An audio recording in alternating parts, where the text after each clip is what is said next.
The time to go to the prison warden and say, look here, Mr. Prison Warden, would it be possible for the local priest to come and read the Bible for us? And he said, you see, we put you in prison and it changes you. Now you want to come back to the old church. And the brother smiled. And the prison warden, I see, I know you Jehovah's Witnesses. You want to preach so he becomes followers of your religion. He said, I'm not so dumb. The order is you can ask him questions when he reads, but you don't talk to him else. You just ask questions and he will explain to you. And I'm going to make sure, because I'll put a chair there and I'll sit and listen in. So they went, the prison warden went and called the priest, and the priest came with a Bible.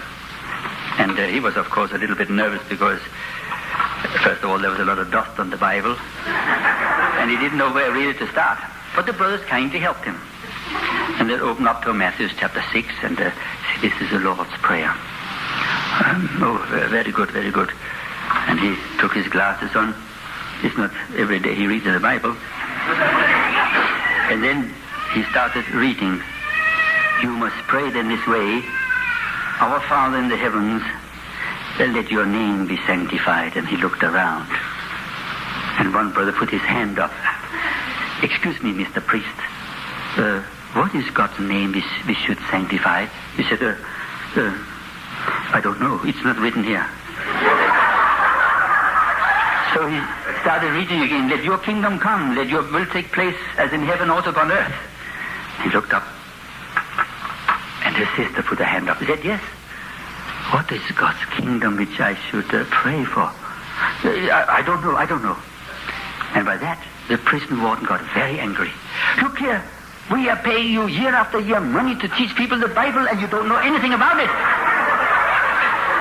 And he chased the priest out of the ward.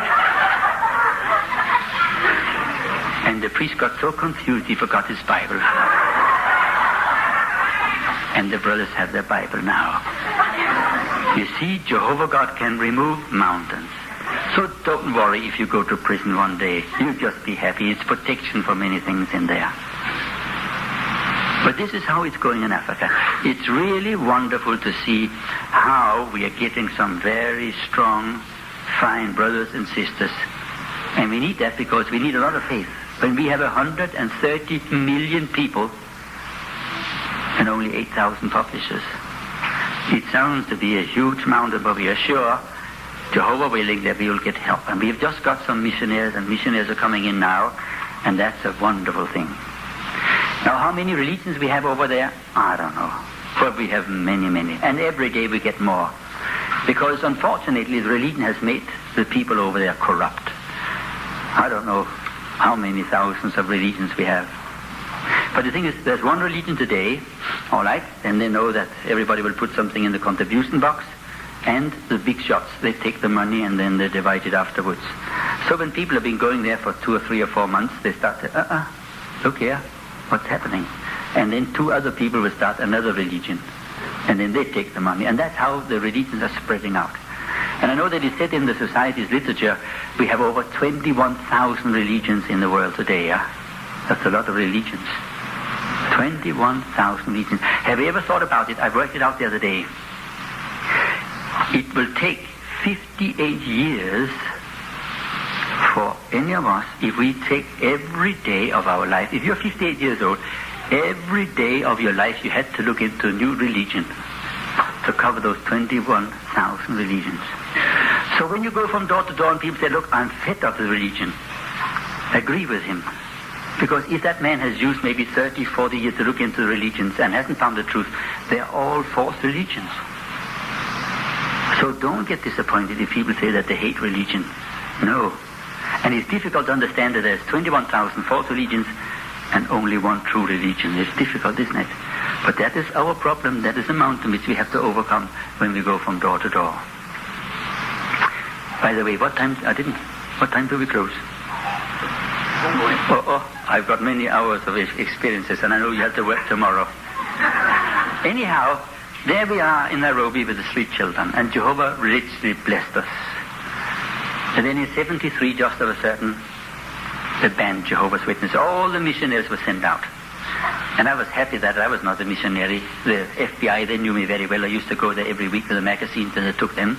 But all the missionaries in the immigration book were sent out, and they gave me the key and said, all right, you continue. And then we took whatever was in the branch office and put it at home in our little apartment there, and there we were working there. And that was very faith strengthening.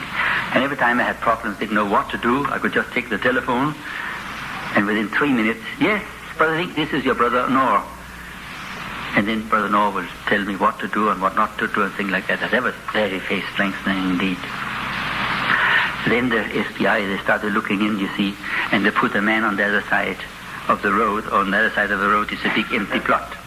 Now the sun is burning there, so they put a barber under a big tree where he could sit in the shade. And every day the brothers and sisters would just come in all sort of clothes. He's still sitting there, you know. He's an FBI man. And we prayed to Jehovah God what to do. Nothing. There was no answer. Then one evening I really thought, look, now we cannot have them sitting spying on God and his people, eh? So at night time we went and cut the tree down, and the barber, he left.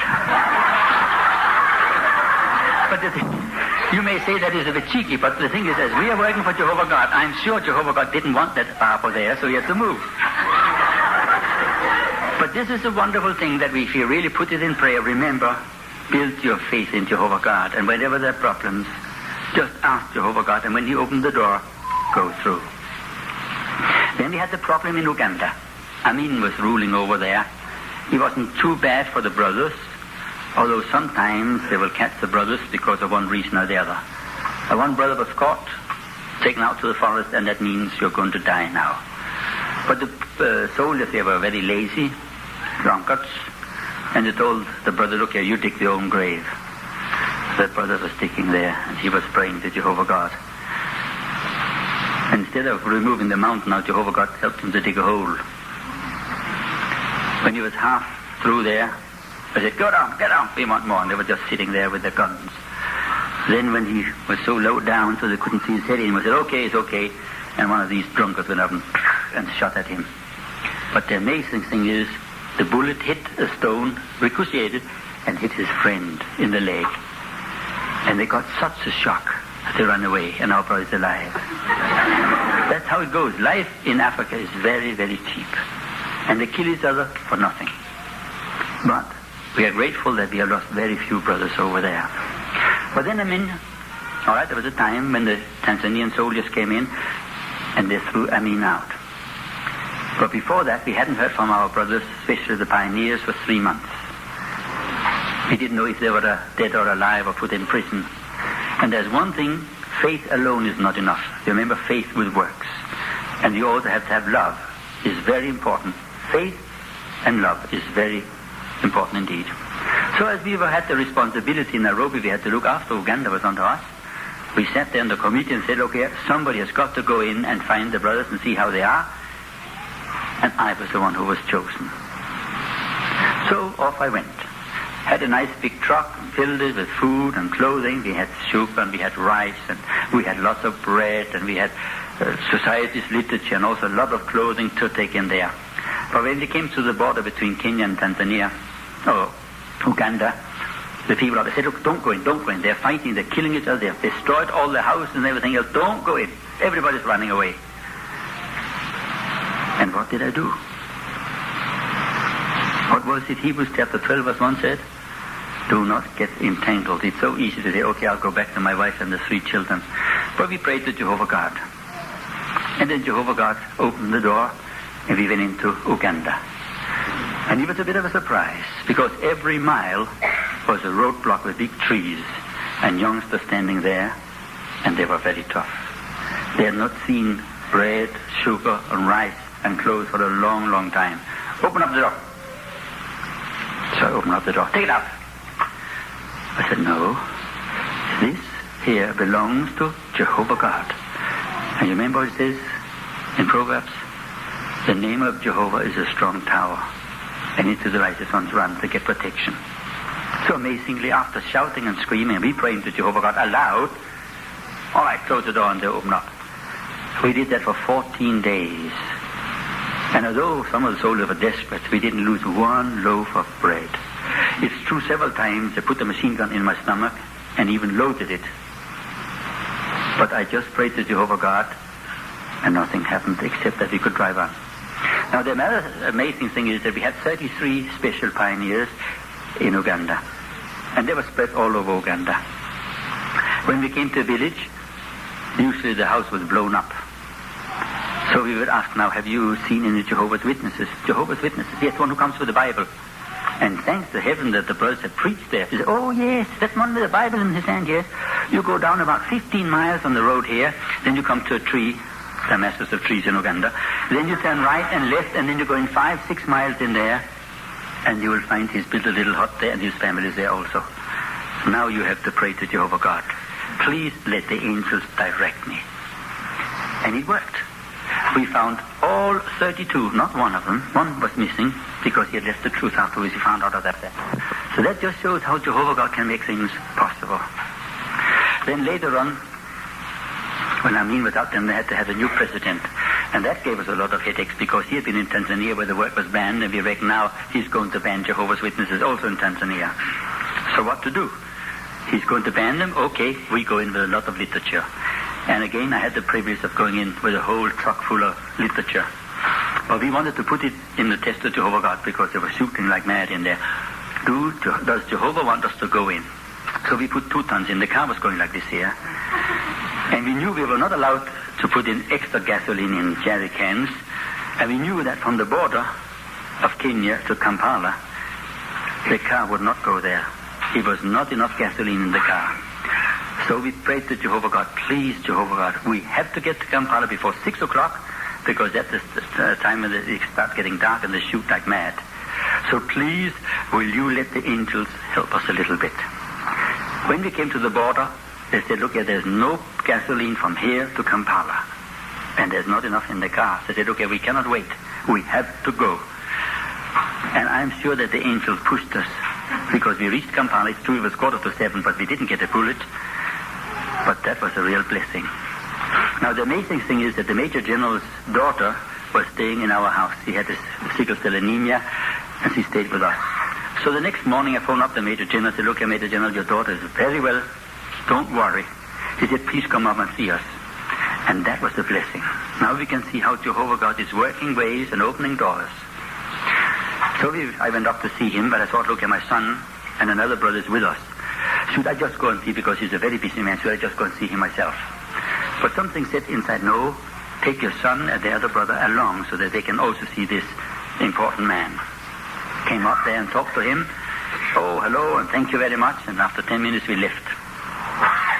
And then I phoned my wife and said, look here, Iris, don't worry. I know you're worried because our son is getting married on Saturday, but I'll be back Friday night. Don't worry, Jehovah has the angels pushed the car right up to Kampala. So the angels are with us. Then we left Kampala and drove off to Jinja, the source of the Nile, through the jungle, and we were singing praises to Jehovah God. We were so happy for this wonderful assignment. We had 1 ton left in the car, which we had just to spread on the congregations on the road. While we were driving here, singing praises to Jehovah God, another car came driving here. And then he followed exactly the same speed and said, stop. I smiled at him. I thought he wanted to borrow my jack. And as I didn't stop very quickly, he put up his machine gun and but thanks to Jehovah God, I put on the brakes and all the bullets went in front of the car.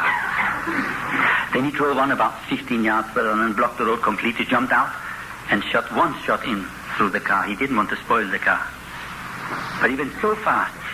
The bullet exploded and our son lost the leg muscle here, and the brother got some splinters in his stomach and fell out on that road into the ditch and screamed because of the pain. I jumped out on my side and put my hands up and screamed, Jehovah protect us. And Jehovah God did. There was a man about 10 yards away again, and not a bullet hit me. But unfortunately, somebody must have come from the back and boing, and knocked my head and cracked my skull completely, and the blood was pouring out, and I went out. Now then my son told me what happened. They stole everything what we had, the car and the literature. And later on I wrote in the newspaper up there, I said, please, I know you took the literature, read it, it's very good. Anyhow, the amazing thing is, as far as I know, there was 1 American doctor in the whole of Uganda. And within 10 minutes, he came past us, picked us up. He thought also we were dead, put us into hospital, and slowly we got better and better and better. And now my son is okay, the brother's okay, and I'm quite all right also. The only two things I cannot smell and taste today. Now, it's true that when I get to some brothers and sisters, they say, "Oh, you cannot taste my food. Oh, it's terrible." I said, No. It's a good thing when we're in Africa, we cannot smell and taste. But I hope to get it, if not now, then in the new system. But the thing is, then we could see how Jehovah God opened the doors. It's true that I was dangerously ill for a long time in hospital, but then I got better. Then one day, the Major General phoned up and said, "Okay, I've got a lot of pain in my leg. I've got to go to Tanzania, but I cannot move. Is it possible that you could come and give me some therapy and some medicines?" I said, it went straight to my head now, is it Jehovah God who wants me to go? So I didn't say no, I didn't say yes. I said, I'll do my best. He sent me a ticket, and then I prayed to Jehovah God, please, I don't want to go back again if you don't want me to go back. Now, how do you put Jehovah to the test? You remember in the scriptures, one man was going to fight. He said, Jehovah God, if you let the shadow go down 3 paces, then I know you want me to go. He went 3 paces and said, I'm not sure yet. Please let it go back again. And he went back. So I said, now the shadow's in Nairobi, I don't know. Let me try another way. So we went out to the airport. And I know at the airport, if you got 1 kilo overweight, you have to pay. And a lot of money in overweight. I had 60 kilos overweight. But I prayed to Jehovah God, look here, if I get these 60 kilos on board the aircraft without paying a shilling and without paying bribes, it shows that you want me to go. We came out there. It was my turn to wait up. Oh, very good. We're in business today. I said, I'm a missionary. But this is Bible literature. I cannot pay. We don't mind. You have to pay because we are in business. I tried to argue with her. Nothing doing. Then the man from the back, he said, excuse me, I've only got my briefcase. I can take 20 of your kilos. And then another one down, 5 kilos. Another one, 3 kilos. And within 10 minutes, all the 60 kilos had gone through. So I said, thank you, Jehovah God. You have shown I've got to go now. And off I went to Kampala. There the Major General put me up in a very nice hotel which the government had taken over. And there I was sitting, then he came up. Oh, look here, so I gave him some therapy and some medicine. And then he said, oh, by the way, I've got to go and see the president of Uganda. I said, the president of Uganda? Where is he? Oh, he's just underneath here, in the room underneath you. I said, oh, excuse me. I went over, took a Bible and an aid book, and there's some Watchtower and a Wake magazine. Said, oh, please give that to the president. And he said, no. I'll ask the president to come and see you. I said, me? That doesn't work for me to see a president of Uganda. Anyhow, he went down and I said to Jehovah, if that is possible, please help me. I will give a witness to him so we can perhaps get some missionaries in. But the telephone didn't ring. And I thought it was too much to ask for. The next day, the Major General came again, gave him some medicine and things like that there. And I didn't ask him. I didn't want to embarrass him. You let me down. No, I just kept quiet. He went down. About 10 minutes later, the telephone rang. Dr. Link, yes. Could you please come and see the president? He wants to see you for 3 minutes. Only 3 minutes, please. Remember 3 minutes, because he's a very busy man. I said, yes, thank you. Put the telephone down. Took Bible, aid, Watchtower, and all sort of things, family book, and everything else. Went down the stairs and prayed, Jehovah God, your promise that you will put your word in our mouth. I need it now because I've got 3 minutes to give a witness to the president of Uganda. Came down, and there was the security guard again with all the guns and everything else. 3 minutes only, Mr. Link. Yes. Knocked on the door, and there was the president sitting with all the ministers of the whole of Uganda, including the Major General. I felt a little bit nervous, for sure. Then the president said, please come and sit next to me. And I was sitting on the sofa next to him. What would you like to drink? I said, I don't know. It doesn't matter because I cannot taste. All right, do you mind champagne? No, thank you, sir. I had some champagne. And then he asked me who I was. And I said, I'm Mr. Ling. I come from Denmark. I've been in Tanzania 18 years where you were in exile. And there I learned the truth. And now I'm coming here to Uganda also to talk to people about the truth. And I've got the Watchtower, to help. And then just of a sudden he said, what's that? In the whole of Eastern Africa, they have something which is called the Watchtower Movement. People who learned the truth years ago, but are completely diverted from the truth and are fighting the governments, making a lot of trouble. So he thought we were them. So I explained to him, we are the Watchtower Bible and Tract Society. Actually, we're called Jehovah's Witnesses. I mentioned in Isaiah chapter 43 and in Acts that God has the people for his name's sake. Oh, he said, that's interesting. Then the minister said, oh, yes, but Mr. President, they don't salute the flag. So I had to explain that the flag diverts people. In the old days, we only had one flag in the whole of East Africa. Now we've got one in Kenya, Uganda, and Tanzania, and this brings division to people. And I said, we as God's people want to unite people. Okay. Yes, but you don't stand up for the national anthem. Question after question. Into the Bible quickly. Then there was a minister of health. Oh, yes, but I know that you are against blood. And I'm opening up a blood bank, and if you try and stop anybody to come to that blood bank, you are going to get into trouble. I said, that's up to you. We're not telling anybody to stay away. It's up to them. But in Acts, it says they abstain from blood. A big argument. What is abstaining? The president said, oh, it means not to kill. I said, no, it means to completely keep away from blood. Arguments. And then the president went over to his library and took down the dictionary. Oh, yes, that's right. So everybody was quiet. You must not take blood. All right. Oh, but that is his own Bible. The president went up and got King James Version, sat down again and read it. You must abstain from blood. And then he said, okay, we have seen it. Thank you very much, Mr. Lincoln. Go. So I left, said, thank you very much. Came out to the guard room and he jumped out. What have you been doing? I said, I have done nothing. You were allowed 3 minutes. You have been in there for 1.5 hours. So you see, although it hurt very much to have the knock in the head, it was worth it. And now, all right, I'm happy to say that the president, he got all the literature and he promised to read it. And now we've got 8 missionaries in there, and the work is going on very well indeed. We have no problems there. So you see, this is how it goes. Then I had another nice experience because my head was like in a vice.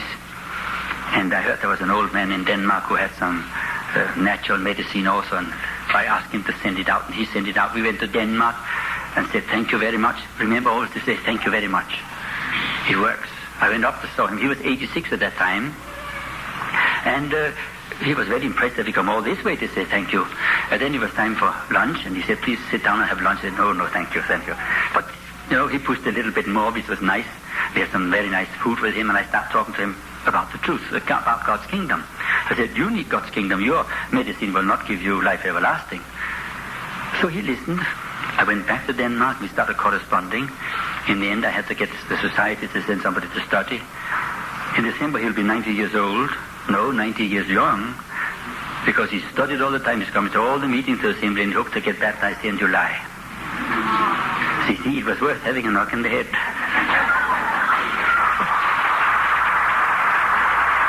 What time? More experience. I have many.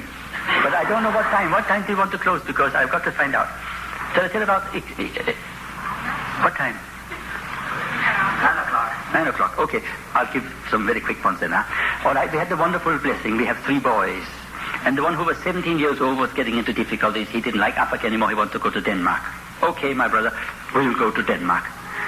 I tried many times to go to Egypt to find the brothers, but they were very careful because there was a lot of trouble. And when I came to Cairo airport, I would always put a watchtower in the pocket, and walk around like that here.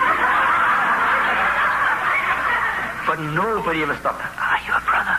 Nobody did it. But then I've been in Sudan several times, and there I met a sister whose father was an elder in Cairo. And now I had the address.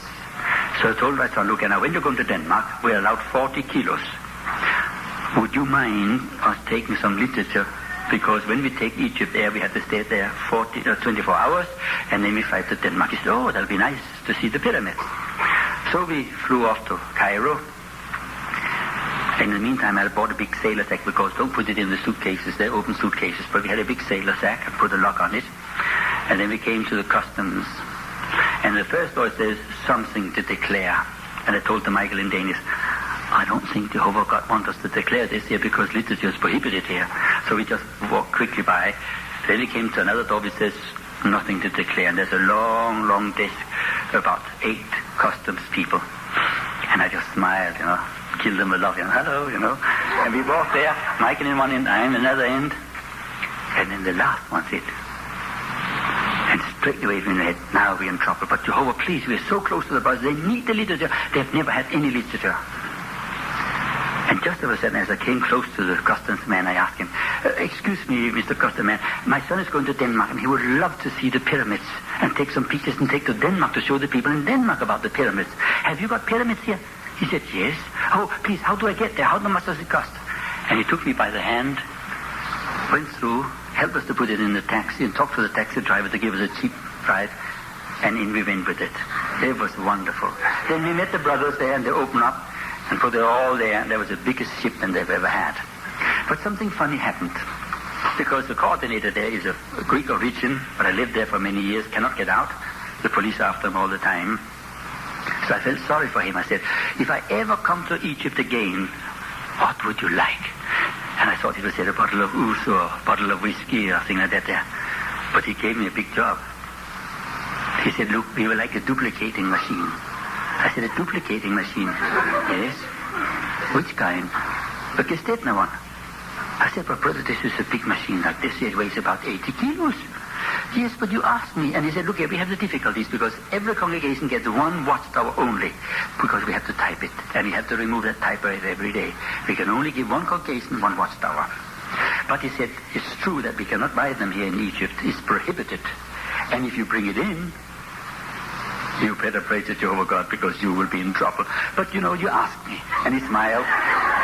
And I left. But then the amazing thing is 1 year later my father died and we were all called to go to Denmark.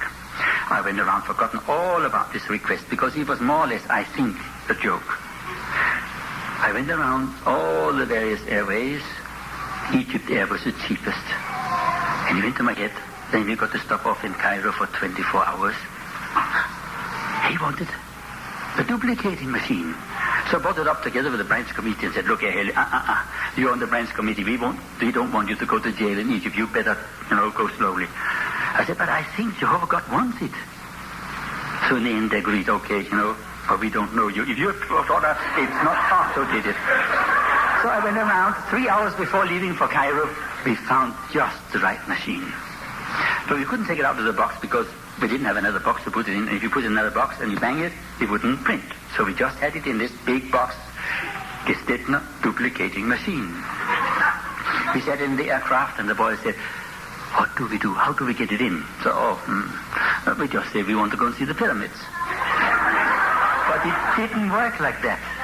We came to Cairo and we had to pay for the visa and they couldn't exchange the money. So after about 20 minutes, they said, look, all right, you just keep the change. No, you have to wait until the banks open up. And I thought, that is the first time ever because the people are so poor. If you give them some extra money, they say, thank you very much and keep it. But he said, no. So I said, okay, maybe Jehovah's closed the door. So we just sat and waited. But then after 1.5 hours, just over sudden, okay, you can come now and buy the visa. And I bought the visa. Then we came into this big, big hall where they had the conveyor belts that stopped. There was nobody there except one huge box saying Gestetner duplicating machine. So we looked in. There was nobody. He said, get the push card. And we put it on the push card. I said, okay, now the first door you just quickly pass. And then we go through there. Okay. I just looked in there where it said something declared. It was full of people and the customs people opening suitcases and pulling everything out. And we just quickly passed. And then we came to that one where it says, nothing to declare. And the amazing thing is, there was not 8 customers. There was none. Except right in the end there was a man standing with a machine gun. So we just pushed right through there. Hallelujah, hallelujah, we said. Praise Jehovah. And the guard, he just stood to the side. And there was a brother waiting with his car. We put the big Gestetner in, and off we drove, and we took a taxi behind. That is how Jehovah works. So, if you go into difficult countries, why not find out? And try, first of all, to pray to Jehovah God. Put him to the test and see if you can take something because it's wonderful. Now, in Egypt, they've got masses of magazines. Each congregation probably can have it. You can have so many, so you can go now and even place it with other people there. They're even printing books on that Gestetner machine there. So that was a wonderful blessing. But just think, one thing, for instance, which should help you also. In one family, the FBI came one day, very tough, shouting at them, look here, we want to know where Mr. So-and-so is. We cannot tell you. Father and mother said, look, no, we cannot tell you. They were furious. Then one of them said, okay, I know how to do it. And he went up to a little girl, 3 years old, and said, look here, my girl, I have a little daughter at home, and I know that you like sweets. If you will tell me where your uncle is, then I'll give you some sweets. No, I don't want to tell you anything. What? Yes, but I will give you these sweets. No, I don't want to tell you. He tried. Then the other FBI man came and pushed him and said, look here, you don't know how to handle this. I will. Look here, my little daughter, if you don't tell me, I'm going to put you into that dark cupboard and close the door. I'm not scared, she said. You're not scared? No, I'm not scared. All right, I'll put rats in there. I'm not scared of rats. But don't you know that the rats will start eating your toes and slowly your legs up? I'm not scared. You see, Mommy and Daddy has just been reading to me about Daniel. There was a man, Daniel, and he was worshipping the true God. He was thrown into a lion's den, and Jehovah closed the lion's mouth. And I'm sure Jehovah God will also close the rat's mouth. You see how important it is to study with the children. And when the children come to the congregation, they must be well prepared. All of us must be prepared before we come to the meetings in order to build up faith.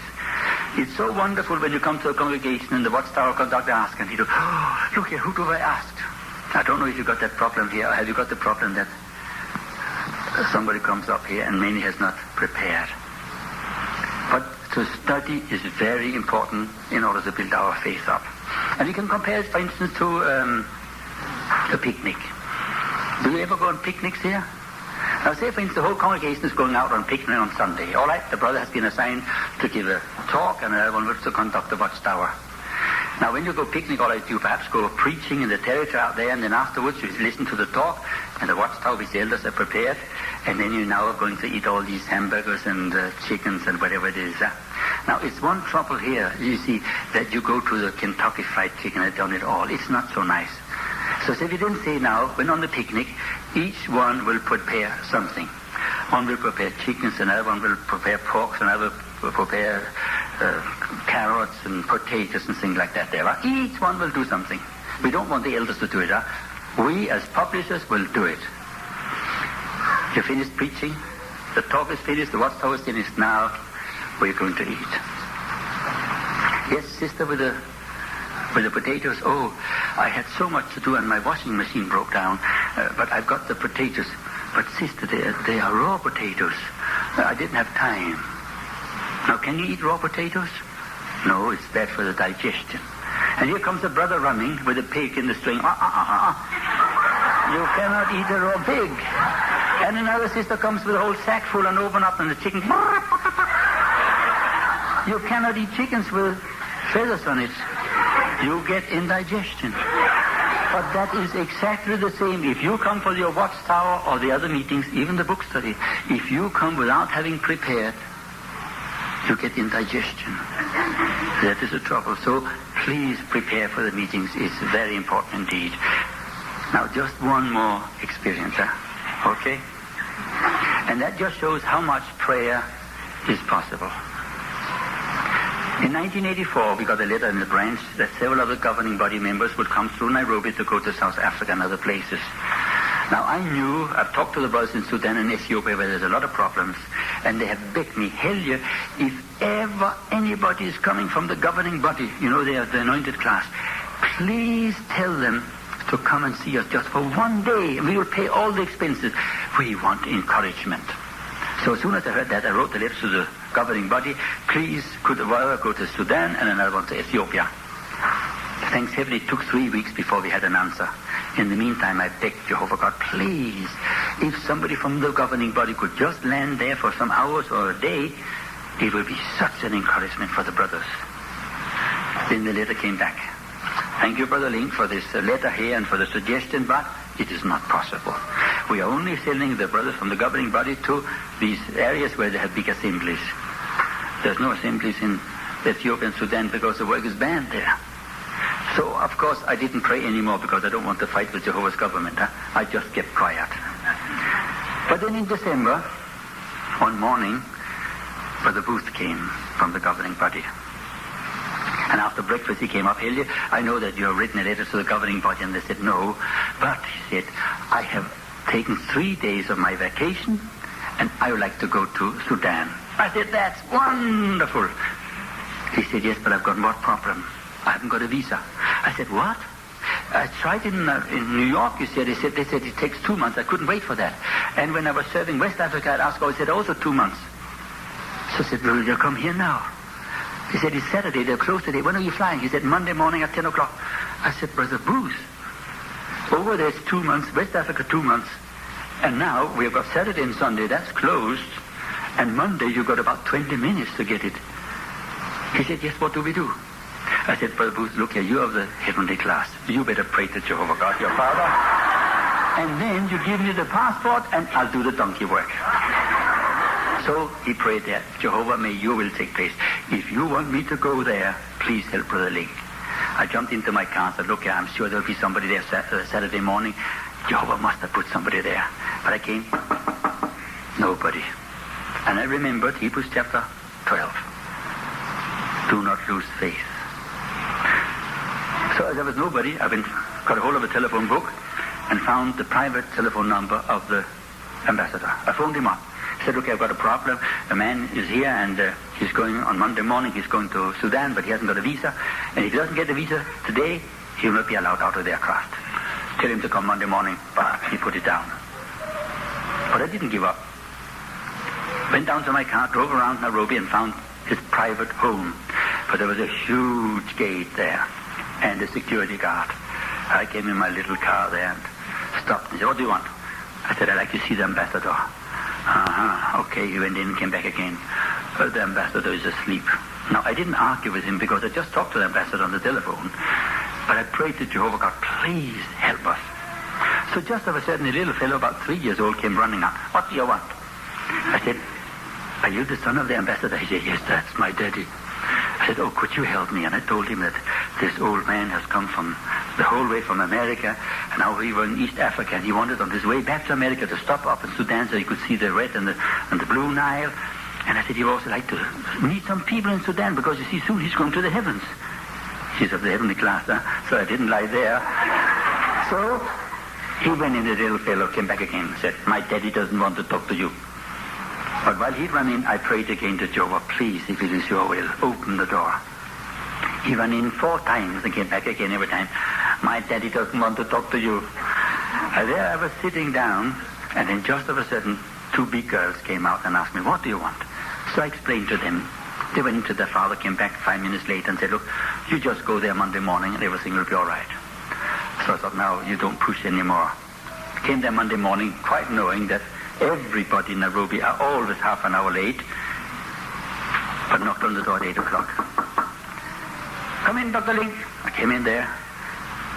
He said, where's the passport? I gave him the passport. Doing. He said, thank you very much. How much does it cost? He said, that's a free gift from the Sudanese ambassador. I said, thank you very much. Rushed down into the car, drove up to the branch. In the meantime, I said, look, now, how do we get that brother quickly out to the branch? He's got to say goodbye to 23 different people. I just came up and shouted, hallelujah. All the branch people came down. Hey, what's the matter with you? I said, we got the visa. And who came there? There came Brother Booth with his suitcase. He also had faith in Jehovah God that he would go. So he came straight into the airport and spent 3 days in Sudan. That was very nice. Now, but what about the last one? Ethiopia. I prayed about 2. Brother Dan Seatley came and served us. And I had to take him several places. And then the last day, before we were going on the safari, my car broke down. I felt terrible about it. Now I was wasting one of the anointed one's time. I went up and said, look, please, it takes 3 hours before my car is fixed. But that was the good thing. Because he had his ticket and said, look, please, just go down and have them confirmed that we can fly on the 4th of January to Cairo. I'm going to Cairo on the 4th of January, and then I fly off to America. I said, yes, but they're already okay. He said, yes, but just go down and have it confirmed again. All right, you don't argue with the governing body. So I went down there to Egypt Airways. Said, please, this man is going, have you confirmed it? He said, we're sorry, the whole of January is overbooked. I said, but he has it confirmed already from America. I'm sorry, there's nothing doing. It is overbooked, even if you go out there. I've never had that service before, but that was a blessing from Jehovah God. Because now I had to go around to all the other airways. Everybody was overbooked, except the last one. I came to Ethiopian Airlines. What can we do for you, Mr. Link? I said, look, I've got a friend. He's got to go to Cairo on the 4th of January so he can pick up the plane and go over to America. And he's a very important person. Can you do something? He said, look, if we don't fly it to Cairo directly, I'm very sorry. Looked into the computer. No, what we have here on the 3rd of January, he said, we've got one seat in the aircraft. Oh, please let him have that. Yes, and then we've got to take him to Addis Ababa, which is the capital of Ethiopia. He's got to stay in a hotel for 24 hours. I'm very sorry, he said, but we'll pay for the hotel. And he doesn't need a visa because it's only for 24 hours. And then the next afternoon, we'll fly him to Cairo so he can pick up his plane. So Brother Dan Sidley went and spent 24 hours with our brothers in Ethiopia. My prayers were answered. Now, there's no doubt about also, if you have problems or difficulties, pray to Jehovah God about it, and may he bless you.